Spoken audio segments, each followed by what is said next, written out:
All right, so today I want to share with you my favorite lens that I use for real estate on the Sony APS-C lineup. Stick around. What's good, guys? Ken here. You're watching Original Dobo, and today I thought I would share with you my favorite lens for the APS-C system. Whether you use Sony or Micro Four Thirds or even Canon, you can get this lens available for you. It's the Laowa 9mm 0D lens, and that 0D doesn't stand for dick. It stands for zero distortion. Yeah, this lens is absolutely incredibly sharp, and the lines that you see, your verticals, are barely distorted. And I say barely because it's impossible for any lens to have zero distortion, but from the photos I've taken to the naked eye, nobody's ever said that anything looks bowed or, misconstrued in photo or video, which is really important. So this lens is super small. When you compare it to that of the Rokinon 12mm, you can see there's a tremendous size difference. Now at 9mm, that's going to be a 13mm full frame equivalent. This lens has single-handedly been the biggest reason why I have not jumped to a full frame camera for real estate work. I just haven't needed with this. I mean, this is 13mm. I mean, even at 12mm on full frame, that's almost too wide in most houses. There is such a thing as too wide, and it looks really distorted to the eye, and it doesn't look really all that appealing. But this lens looks great in houses. It can open up small houses, make it look much bigger. Also, I love using this in bathrooms, in tight spaces, laundry rooms, tight, narrow kitchens. This really does a great job to open up the shot.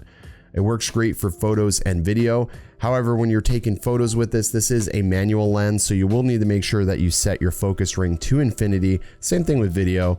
The aperture, it goes from 2.8 to f/22, so you get a wide array.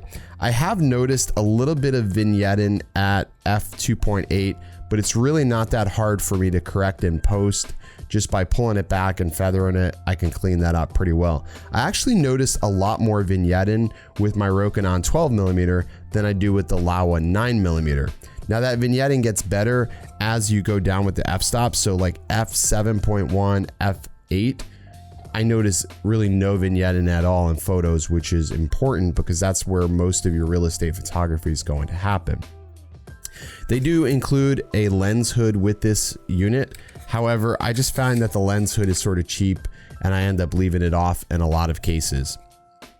Overall, the build quality is great. It's all made out of metal and it doesn't weigh a lot. It's also a very small lens, so it can just fit in almost any little pocket of your bag or kit. And it's really super easy to balance on a gimbal, which I appreciate. The hardest problem I have is the fact that I don't have a lens that's a 10mm or larger that's about this size or weight, so I end up having to rebalance the gimbal when I take this lens off and switch to another one. Not really a big deal, but something you should consider. Now, the top lens element on this does have a bit of a bulbous glass to it, so you want to be careful that you don't accidentally touch this or get any dirt or debris in here. I run a filter on top of this just to prevent any accidental touches or debris from hitting the lens hood. So my recommendation, if you don't already have one, get yourself one of those little rocket blowers so you can just blow off any dust or debris before you start shooting. A couple of times I started, filming with this lens and I had debris and dust on it, and it was noticeable at the, the higher f-stops like f11, f15. I started noticing it in video. Photos, it's not a big deal because you can easily clean that off, but in video, you're sort of screwed. There's really no way to fix that. So definitely get a lens hood. I did go ahead and order a filter adapter so I can start using ND filters on this. So if I want to use this outside, I can, but I've been finding that I just use my Rokinon or my 10mm outside because I don't really need that larger aperture. But this thing is amazing. I'm gonna go ahead and play some sample footage that I've shot with this along with some photos so you can get a good idea of the field of view, and I'll compare it to my 10mm along with the Rokinon in a couple of these clips so you can see the difference between the two.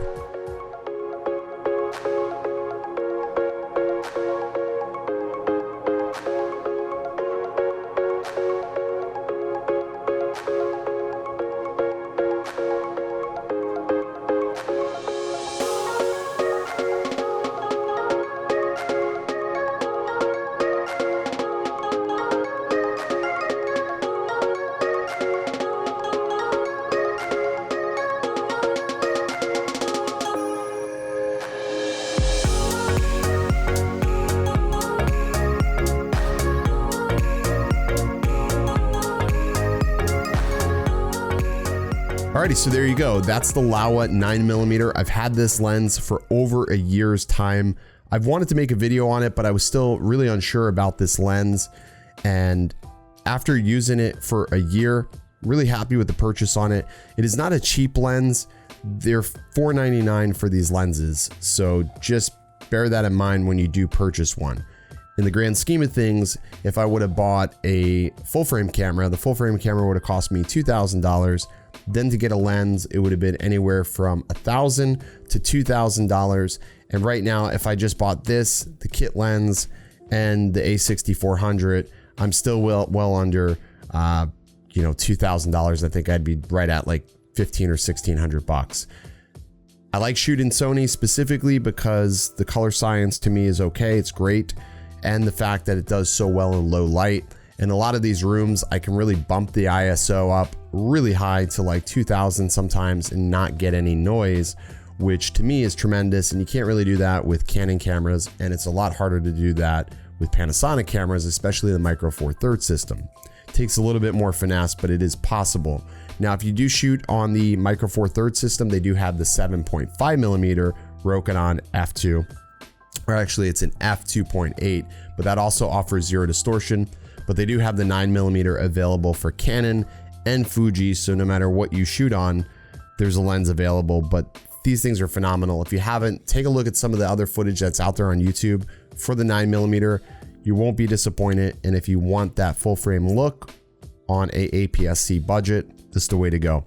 Anyways, guys, I know this was a different video, but I felt like it was one that may help a lot of people since there's not a lot of current videos on the Laowa 9mm. I'll see you in the next video. Stay original.